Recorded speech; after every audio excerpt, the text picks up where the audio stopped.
आज के संस्मरण का शीर्षक है असौदा ग्राम में। स्वामी दयानंद जी की स्मृतियों में से। श्री महाराज जी की प्रमुख लीला स्थली रेवाड़ी बनने का उपक्रम 1914 ईस्वी में प्रारंभ हुआ। उससे पहले 8 वर्ष तक श्री महाराज जी की भ्रमण स्थलियाँ प्राय असौदा, पालम, नरेला और जींद थी। अतः इन स्थानों के निवासी उन दिनों की अनेक घटनाएं सुनाया करते हैं। असौदा के मोहनलाल और नेकीराम 2 भाई थे। उनसे मेरी बातें हो रही थी कि उन्होंने श्री महाराज जी की ओर संकेत करते हुए कहा कि इनकी तो माया ही अपरंपार है। मैंने पूछा, क्यों, तुमने क्या देखा? तब उन्होंने निम्नलिखित घटना सुनाई। उन्होंने बताया कि अपने गांव के बाहर रास्ते पर एक बूढ़ा जोड़ पड़ता है। वहाँ पर कुछ लड़के गाय चरा रहे थे और श्री महाराज जी घूमते घूमते वहाँ आ निकले और ग्वालों से कहा, मुझे थोड़ा दूध पिला दो। ग्वाले बोले, यहाँ धरा है दूध, शाम को गांव में आना, धार कड़े तब दूध पी लेना। उत्तर सुनकर श्री महाराज जी बोले, तुम्हारे पास दूध नहीं है तो लो, अब तुम दूध पी लो, मैं पिलाता हूँ। ऐसा कहकर उन्होंने पास में खड़े हुए पीपल के एक पेड़ में लकड़ी का खोदा मारा और उस खोदे से दूध की धार निकलने लगी। बच्चे डर गए और भागकर गांव पहुँचे। गांव वालों से उन्होंने बताया, न जाने कौन आया है, उसने पीपल में खोदा मारा और उससे दूध की धार निकलने लगी। अब गांव के लोग इकट्ठे हुए और जोड़ की ओर चलने को तैयार हुए। उन्हें यह आशंका थी कि कहीं ये कोई बच्चा चोर या मुसलमान तो नहीं जो लड़कों को पकड़ने के लिए डोरे डालते रहते हैं। इतने में ही श्री महाराज जी गाँव आ पहुँचे। उन्हें देखकर बालकों ने कहा, यही हैं वो। गांव वालों ने श्री महाराज जी से पूछताछ की।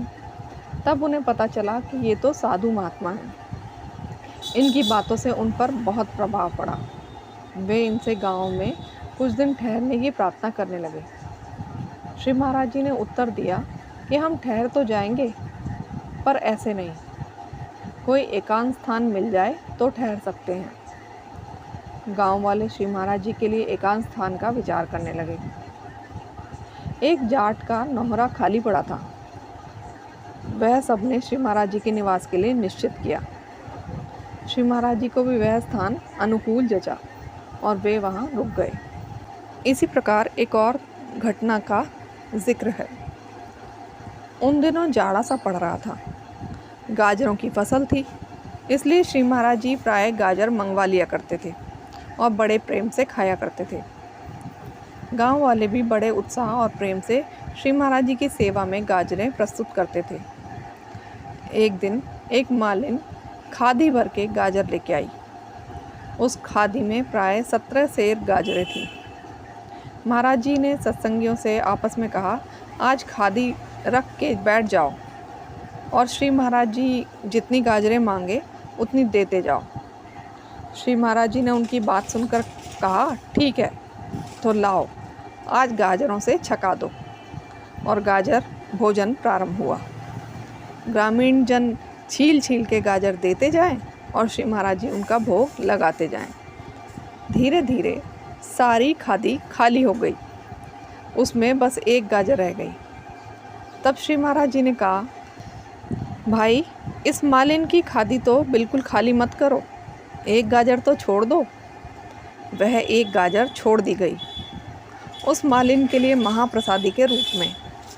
और सबको बड़ा आश्चर्य हुआ यह लीला देखकर और कहने लगे, ये साधारण मनुष्य नहीं है, मनुष्य कहीं 17 सेर गाजर खा सकता है? स्वामी सेवानंद जी ने भी यही घटना बतलाई है। उनको यह घटना आश्रम देखने आए हुए असौदा ग्राम के कुछ भक्तों ने सुनाई थी। उनके अनुसार श्री महाराज जी उन दिनों केवल गाजर खाते थे और चाय पीते थे और इस प्रकार 17-18 दिन हो गए और गाजरें निपटने लगी। तब भक्तों ने एक खच्चर गाजर और ले ली। भक्त लोग छीलते जाएं और श्री महाराज जी गाजर खाते जाएं। इस प्रकार एक खच्चर गाजर श्री महाराज जी एक बार में खा गए। धन्यवाद।